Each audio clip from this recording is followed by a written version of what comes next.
సంగారెడ్డి జిల్లా చోటకూరు మండలం బొమ్మరెడ్డిగూడెం గిరిజన గురుకుల పాఠశాల విద్యార్థులు ఆందోళన నిర్వహించారు. గత వారం రోజులుగా భోజనంలో పురుగులు వస్తున్నాయని, తమ సమస్యను వార్డెన్ దృష్టికి తీసుకెళ్లినా పట్టించుకోవడం లేదంటూ విద్యార్థులు ఆరోపిస్తున్నారు. పురుగులతో కూడిన అన్నం కాకుండా నాణ్యమైన భోజనం వడ్డించాలంటూ విద్యార్థులు డిమాండ్ చేస్తున్నారు.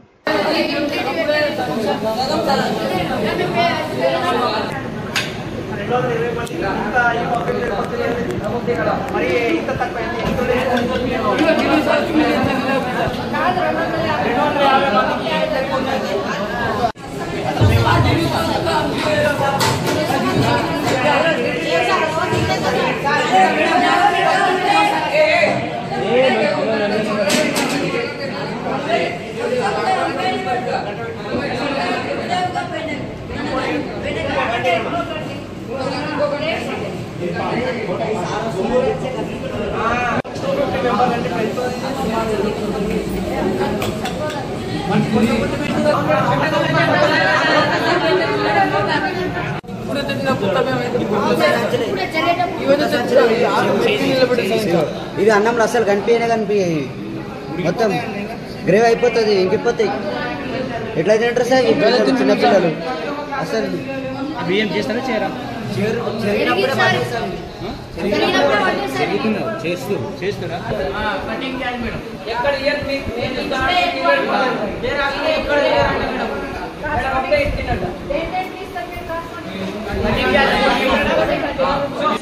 అది మొత్తం అది చేంజ్ అయింది. వాడ మేడం మాకు చెప్పింది బియ్యంలో పురుగులు వచ్చినాయని మేము ధర్నా చేసినాం అంతే.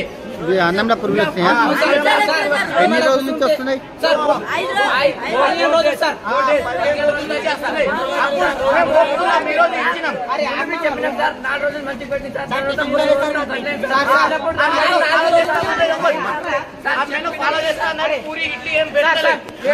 ఆయిల్ ఫుడ్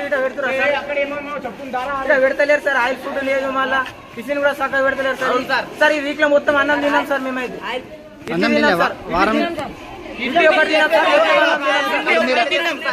ఇప్పుడు అన్నం తినక ఎన్ని రోజులు సార్ పురుగులు వస్తున్నాయి పడేస్తున్నాం.